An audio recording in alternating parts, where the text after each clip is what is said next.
कुरुक्षेत्र का विशाल मैदान, चारों ओर शंखनाद की गूंज, कौरव और पांडव दोनों सेनाएं आमने सामने।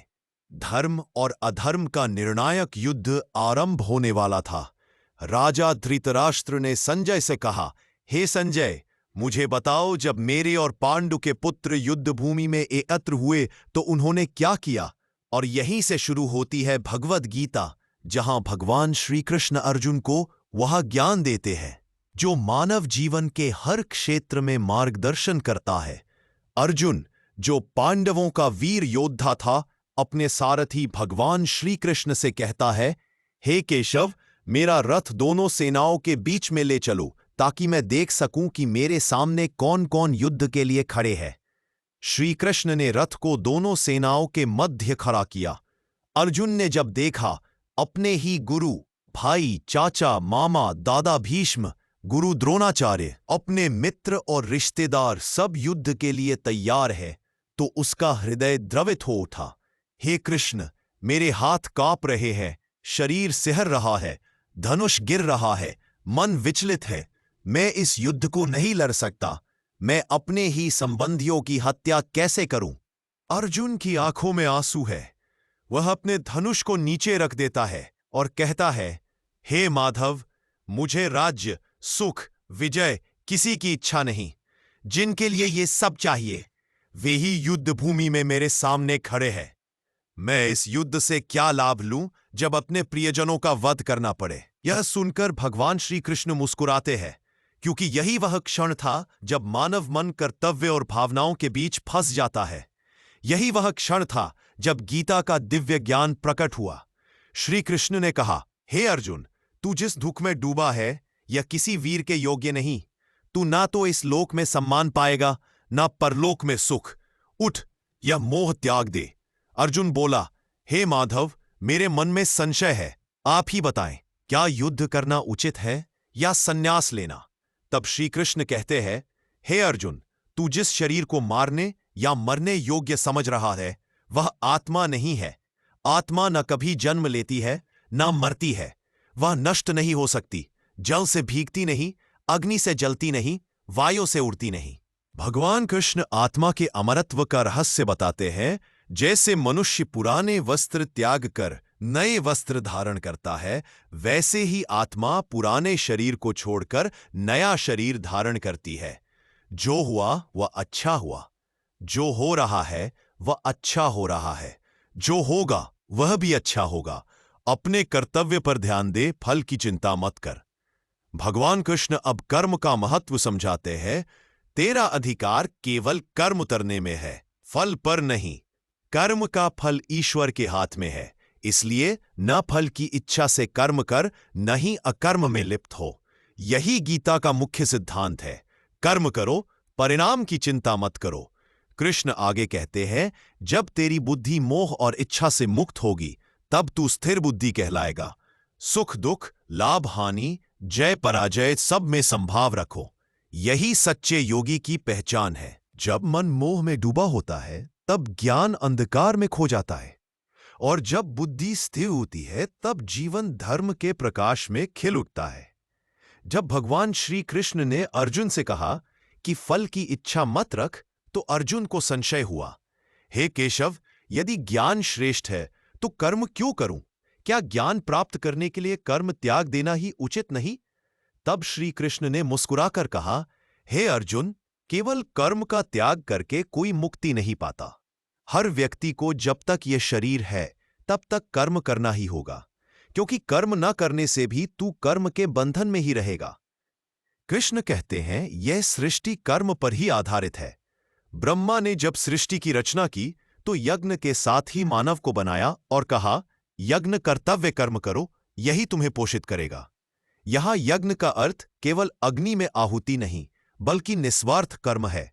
ऐसा कार्य जो दूसरों के कल्याण के लिए किया जाए। जो व्यक्ति केवल अपने सुख के लिए कर्म करता है वह बंधन में पड़ता है, लेकिन जो कर्म त्याग भाव से करता है वह मुक्त हो जाता है। श्री कृष्ण अर्जुन को उदाहरण देते हैं, जनक आदि राजाओं ने भी कर्म करते हुए ही मुक्ति प्राप्त की, क्योंकि उन्होंने समाज के कल्याण के लिए अपना कर्तव्य निभाया। फिर कहते हैं, हे अर्जुन, तू भी कर्म कर, लेकिन परिणाम की आसक्ति मत रख। तू कर्म इस भाव से कर कि तू ईश्वर की सेवा कर रहा है। जब व्यक्ति कर्म करते हुए भी अपने मन को संयम में रखता है तो वह कर्म के फल से मुक्त हो जाता है। वही सच्चा योगी है। कृष्ण आगे कहते हैं, जो कर्म से भागता है वह पाखंडी है, और जो बिना आसक्ति के कर्म करता है वही ज्ञानी कहलाता है। हे अर्जुन, तू युद्ध कर, क्योंकि यह तेरा धर्म है। तेरा कर्म ही तेरा पूजा है। कर्म करते रह, बिना भय और लालच के। यदि तू अपने कर्तव्य से पीछे हटेगा तो तेरा अपमान होगा, और वह अपमान मृत्यु से भी अधिक दुखद होगा।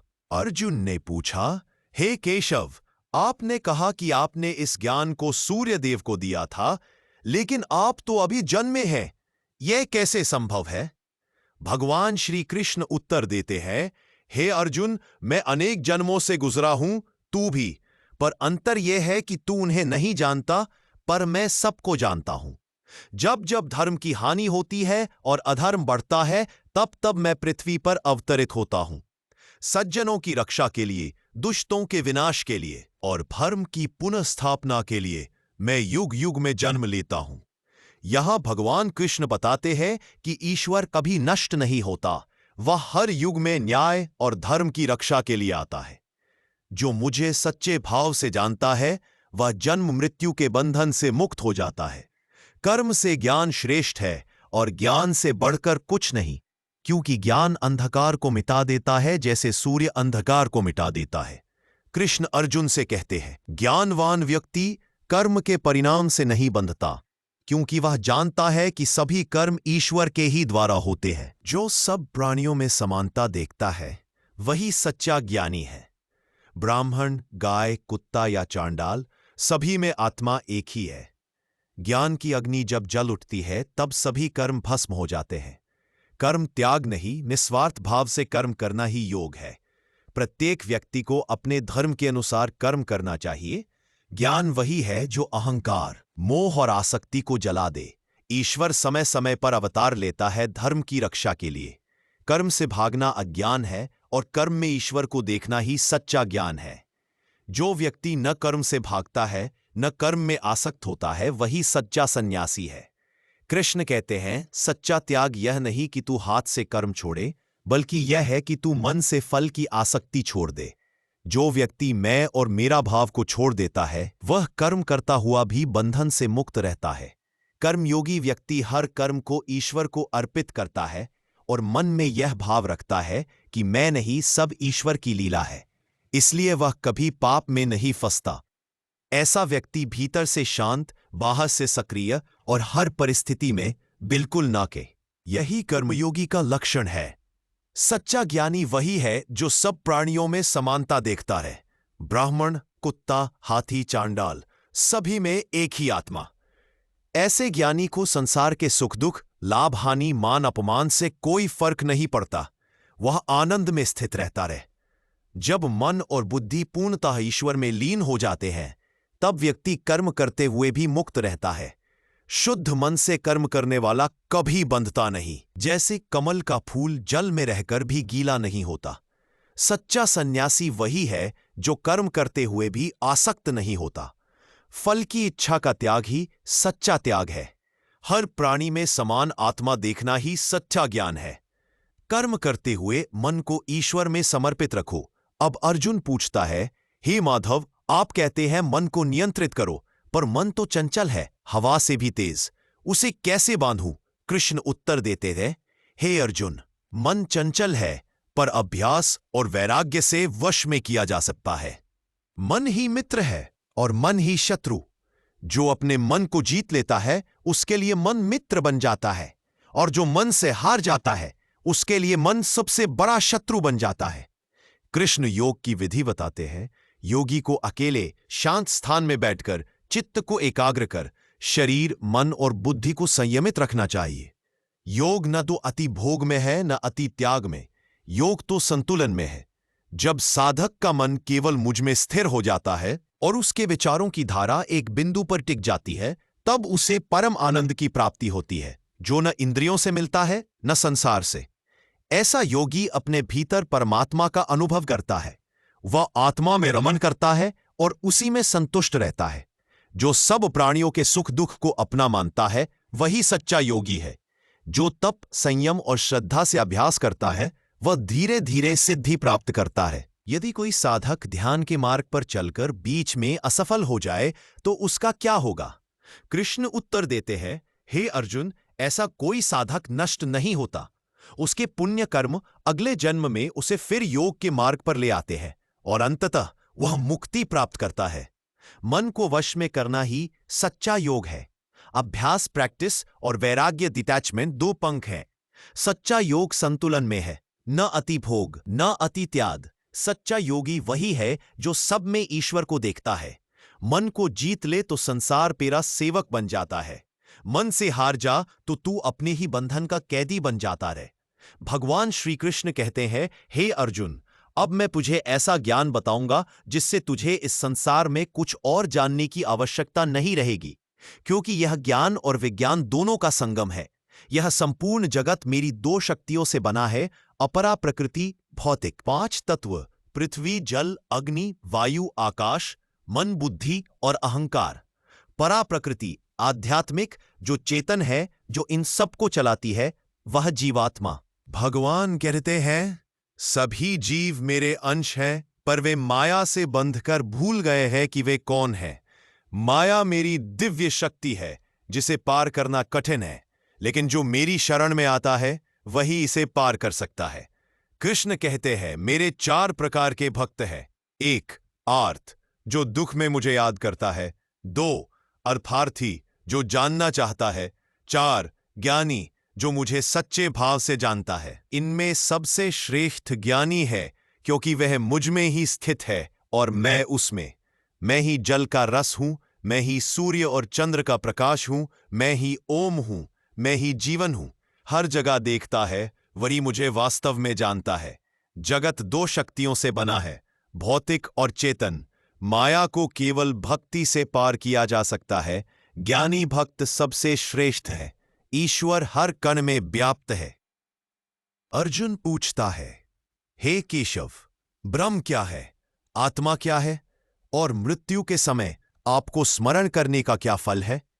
कृष्ण उत्तर देते हैं, हे अर्जुन, ब्रह्म वह परम सत्य है जो अनादि, अनंत और अविनाशी है।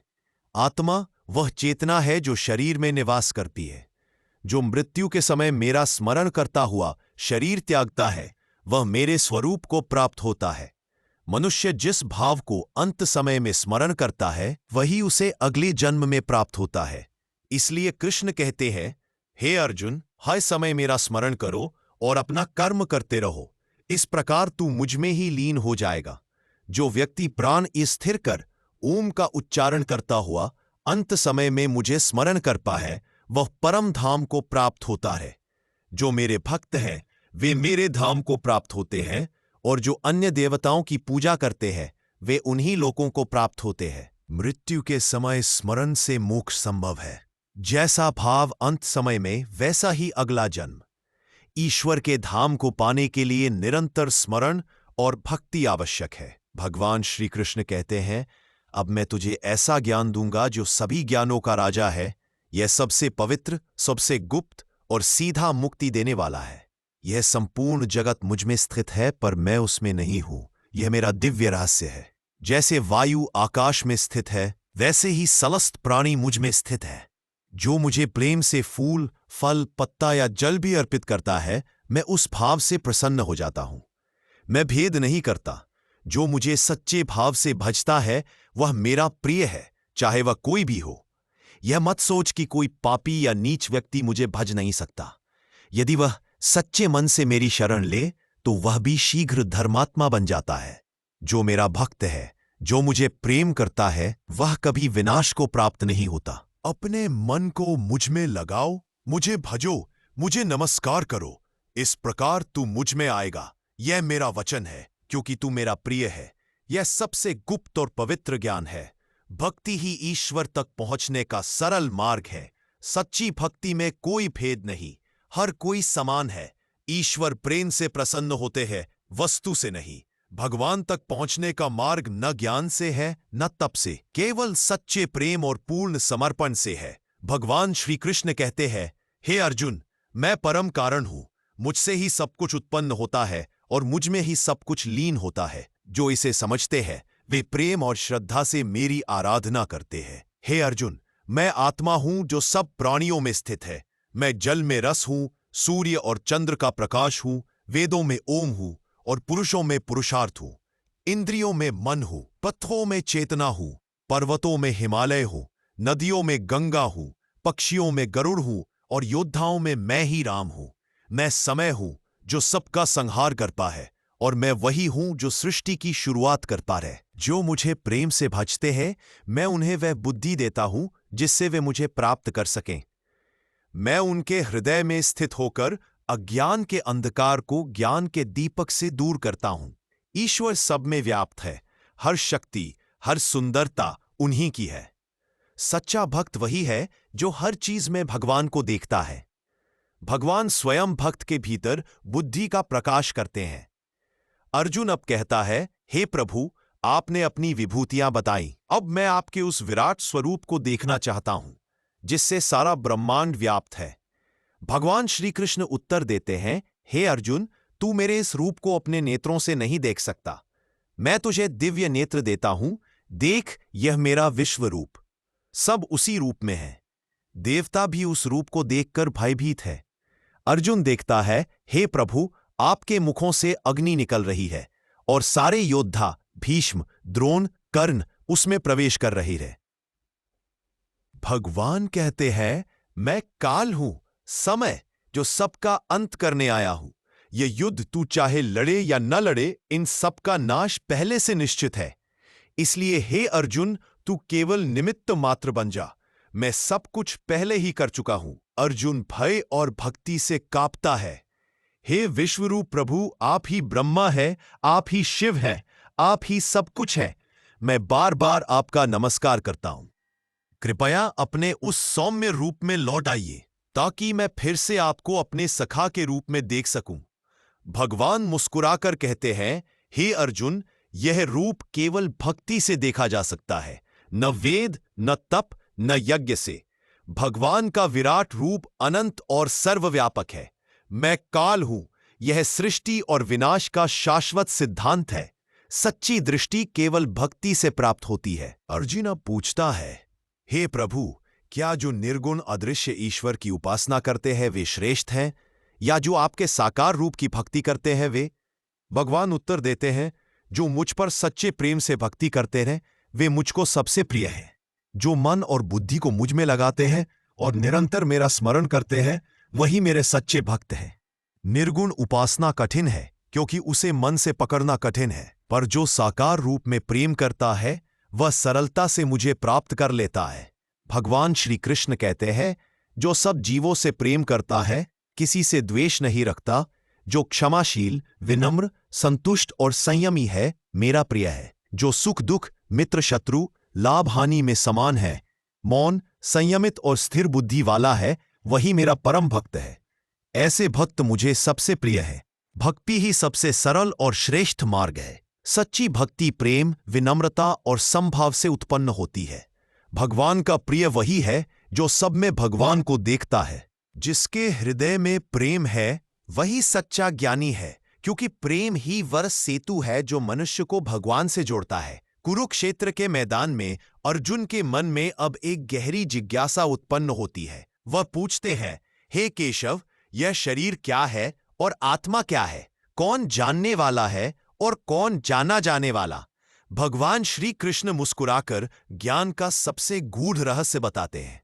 हे अर्जुन, यह शरीर क्षेत्र कहलाता है और जो इसे जानता है वही क्षेत्रज्ञ है। क्षेत्र, यह शरीर, मन, इंद्रिया, बुद्धि और सब भौतिक गुण। क्षेत्रज्ञ, आत्मा, जो इन सब का साक्षी है। भगवान आगे कहते हैं, हे अर्जुन, यह मत समझ कि केवल तू ही क्षेत्रज्ञ है।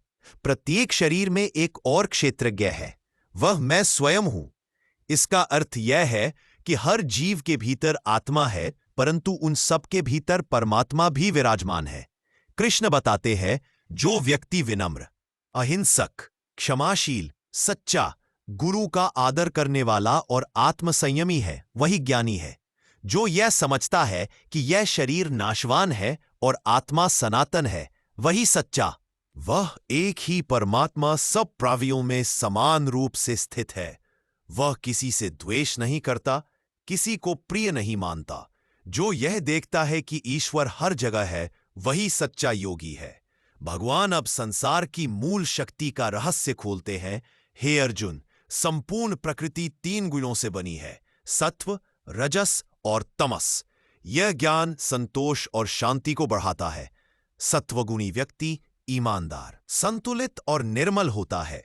सत्व आत्मा को ऊपर की ओर ले जाता है, मोक्ष की ओर। यह व्यक्ति को निरंतर क्रियाशील बनाता है। इसमें आसक्ति, लालच और परिणाम की चिंता होती है। रजस व्यक्ति को कर्म में बांध देता है। यह मोह, आलस्य और प्रमाद पैदा करता है। व्यक्ति न तो ज्ञान प्राप्त करता है, न कर्म में दक्ष होता है। तमस अंधकार में ले जाता है। कृष्ण कहते हैं, हे अर्जुन, जो व्यक्ति इन तीनों गुणों से ऊपर उठ जाता है, वह न सुख में हर्षित होता है, न दुख में उदास। वह अपने भीतर स्थित रहता है, वही मुक्त आत्मा है। जो सत्व, रजस और तमस को केवल देखने वाला है और जानता है कि ये सब केवल प्रकृति के गुण हैं, वही मुझे प्राप्त। अब भगवान एक अत्यंत रहस्यमय उपमा देते हैं। हे अर्जुन, इस संसार को एक विशाल अश्वत्थ वृक्ष समझो, जिसकी जड़ें ऊपर परमात्मा में है और शाखाएं नीचे संसार में। इसकी जड़ ईश्वर है, शाखाएं जीव, इच्छाएं, कर्म और फल हैं। इसके पत्ते वेद हैं, जो ज्ञान का प्रतीक है। जो इस वृक्ष को उसके मूल सहित काट देता है, वही मुक्त होता है। एक आत्मा भोगता है, पर दूसरा परमात्मा केवल देखता है। परमात्मा साक्षी है, अनुमोदक है, पालक है और परमेश्वर है। भगवान आगे कहते हैं, मैं ही वह परम पुरुष हूं, पुरुषोत्तम। जो मुझे जान लेता है, वही अमरता को प्राप्त करता है। संसार एक अस्थायी वृक्ष है। इसकी जड़ें ऊपर हैं, ईश्वर में। आत्मा और परमात्मा दोनों शरीर में स्थित है, परंतु आत्मा भोगता है और परमात्मा साक्षी। सच्चा ज्ञानी वही है कि पुरुषोत्तम परमेश्वर को जान ले। जो गुणों से ऊपर उठे, वही परमात्मा तक पहुंचे, और जो स्वयं को जान ले, वही ईश्वर को पहचान ले।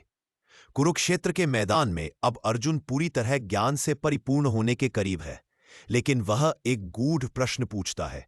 हे केशव, कुछ लोग जन्म से ही शांत, दयालु और धार्मिक होते हैं, और कुछ क्रूर, लालची और अधर्म में लिप्त, ऐसा क्यों? भगवान श्री कृष्ण उत्तर देते हैं, हे अर्जुन, मनुष्य के भीतर 2 प्रकार की शक्तियां होती है, दैवी, ईश्वरीय और आसुरी, राक्षसी। अभयम सत्व संशुद्धे ज्ञान योग व्यवस्थिते। दैवी स्वभाव वाले व्यक्ति के गुण होते हैं निर्भयता, हृदय की पवित्रता, आत्मसंयम, अहिंसा, सत्य, दया, विनम्रता और क्षमा, ईश्वर में अटूट श्रद्धा। ऐसे व्यक्ति धर्म के मार्ग पर चलते हैं और अंततः मोक्ष को प्राप्त करते हैं। दंभो दर्पो अभिमानश्च क्रोध ही पारुष्यमेव च। आसुरी स्वभाव वाले व्यक्ति के लक्षण अहंकार, घमंड, क्रोध, लोभ, हिंसा, धर्म से द्वेष, झूठ और कपट। ऐसे लोग कहते हैं, यह संसार बिना कारण है, ये केवल भोग का स्थान है। वे कामना और आसक्ति में फंसकर अधोगति को प्राप्त होते हैं। हे अर्जुन, दैवी स्वभाव मुक्ति की ओर ले जाता है और आसुरी स्वभाव बंधन और विनाश की ओर। इसलिए तू दैवी गुणों को अपनाकर अपना उद्धार कर। अब अर्जुन पूछता है, हे प्रभु, जो लोग शास्त्रों का पालन नहीं करते पर अपनी श्रद्धा से पूजन करते हैं, उनकी स्थिति क्या है? भगवान उत्तर देते हैं, हे अर्जुन, श्रद्धा 3 प्रकार की होती है, सत्वगुणी, रजोगुणी और तमोगुणी। जो व्यक्ति ईश्वर, सत्य और आत्मा में विश्वास रखता है, वह बिना फल की कामना के यज्ञ, दान और तप करता है। ऐसी श्रद्धा आत्मा को ऊंचा उठाती है। जो व्यक्ति यज्ञ या दान केवल नाम, शोहरत या लाभ के लिए करता है, ऐसी श्रद्धा व्यक्ति को कर्म में बांध देती है। जो व्यक्ति मूर्खता या हठ से कर्म करता है, बिना शास्त्रों के नियम जाने, ऐसी श्रद्धा अंधकार और पतन का कारण बनती है।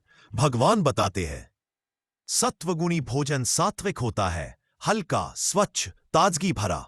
रजोगुणी भोजन तीखा, खट्टा, अत्यधिक गर्म या मसालेदार।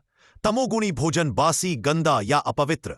जैसी श्रद्धा वैसा व्यक्ति। मनुष्य वही बन जाता है जिस पर उसकी श्रद्धा होती है। अब आता है गीता का अंतिम और सबसे महत्वपूर्ण अध्याय, जिसे कहा गया है गीता का हृदय, अर्जुन पूछता है, हे केशव, संन्यास और त्याग में क्या अंतर है और सच्ची मुक्ति का मार्ग कौन सा है? भगवान कहते हैं, संन्यास का अर्थ है फल की आसक्ति का त्याग, लेकिन कर्म का त्याग नहीं। जो व्यक्ति अपने धर्म का पालन बिना फल की इच्छा के करता है, वही सच्चा सन्यासी है। हे अर्जुन, दूसरों का धर्म भली भांति निभाने से अच्छा है कि तू अपना धर्म अपूर्ण रूप से भी निभा ले, क्योंकि अपने स्वभाव के अनुसार कर्म करना ही श्रेष्ठ है। अब श्री कृष्ण अर्जुन को वह दिव्य वाक्य सुनाते हैं जो संपूर्ण गीता का सार है। सर्वधर्मान् परित्यज्य मामेकं शरणं व्रज, अहम त्वा सर्व पापेभ्यो मोक्षयिष्यामि मा शुचः। अर्थ, सभी धर्मों को छोड़कर केवल मेरू शरण में आ जा, मैं तुझे सभी पापों से मुक्त कर दूंगा। तू शोक मत कर। जो श्रद्धा और प्रेम से इस गीता का अध्ययन करेगा वह मुझे अवश्य प्राप्त करेगा। जहां धर्म है, जहां सत्य है, जहां अर्जुन जैसे भक्त है, वहां सदैव मैं श्री कृष्ण उपस्थित रहता हूं। जीवन कर्म का क्षेत्र है, लेकिन कर्म में निस्वार्थता आवश्यक है। आत्मा अमर है, शरीर नश्वर। मन को जीतने वाला ही सच्चा योगी है। ज्ञान, भक्ति और कर्म तीनों ही मोक्ष के मार्ग हैं। भगवान हर हृदय में स्थित है, साक्षी रूप में। पूर्ण शरणागति और श्रद्धा ही मुक्ति का द्वार है। जब मनुष्य अपने कर्म में ईश्वर को देख लेता है, तब उसका हर कार्य पूजा बन जाता है। गीता केवल ग्रंथ नहीं, यह जीवन का मार्ग है जो अंधकार में दीपक बनकर राह दिखाती है। अर्जुन का युद्ध केवल कुरुक्षेत्र में नहीं था, वह हमारे भीतर भी चलता है, जब मोह और धर्म आमने सामने खड़े होते हैं। और जब कृष्ण की वाणी सुनते हैं, तब भीतर की जीत निश्चित होती है। कर्म करते रहो, क्योंकि भाग्य वहीं झुकता है जहां कर्म झुकता नहीं। फल की चिंता छोड़ दो, क्योंकि जब नीयत साफ हो तो परिणाम खुद ईश्वर लिखता है। कर्म से भागना हार है, लेकिन कर्म में ईश्वर को देखना विजय है। तू शरीर नहीं, आत्मा है, और आत्मा कोई हरा नहीं सकता। जिस दिन तू अपने अंदर के योद्धा को पहचान लेगा, उस दिन तेरे डर खुद तुझसे डरेंगे। विश्वास वही दीपक है जो सबसे गहरे अंधकार में भी नहीं बुझता। युद्ध जीवन का हिस्सा है, डर उसका शत्रु है और ज्ञान उसकी सबसे बड़ी विजय। कभी कभी पीछे हटना कायरता नहीं, तैयारी होती है बड़ी छलांग की। जब भीतर का कृष्ण बोलता है तो अर्जुन कभी हार नहीं मानता। जो अपने मन को जीत लेता है, उसके लिए पूरी दुनिया छोटी पड़ जाती है। मन सबसे बड़ा मित्र है, पर अगर असंयमित हो जाए तो वही सबसे बड़ा शत्रु है। अपने विचारों पर अधिकार पालो, बाकी दुनिया खुद झुकेगी। ईश्वर वहां नहीं जहां तू उसे ढूंढता है, ईश्वर वहां है जहां तू सच्चे मन से कर्म करता है। समर्पण कमजोरी नहीं, बल्कि वह शक्ति है जो मनुष्य को ईश्वर से जोड़ देती है। जो अपने जीवन को ईश्वर को अर्पित कर दे, उसका हर दिन पूजा बन जाता है। जीवन वही है जो तू उसे बनाता है, डर कर नहीं, विश्वास से जी। गीता कहती है, परिस्थिति नहीं, तेरी प्रतिक्रिया तुझे बनाती या मिटाती है। अंधकार कितना भी गहरा हो, ज्ञान का एक दीपक उसे समाप्त कर देता है। अर्जुन मत बन जो संशय में है, कृष्ण बन जो सत्य में स्थिर है। गीता सुनने वाला भक्त नहीं बनता, उसे समझने वाला वीर बनता है। जब तू अपने कर्म में ईश्वर को देखने लगेगा, तब तेरा हर कदम मोक्ष की ओर होगा। गीता का सार यही है, अपने भीतर के कृष्ण को पहचानो और अपने अर्जुन को मुक्त करो। आपको ये वीडियो कैसी लगी, हमें कमेंट बॉक्स में जरूर बताएं, और वीडियो को एक लाइक और शेयर जरूर करें, और चैनल को सब्सक्राइब करना ना भूलें।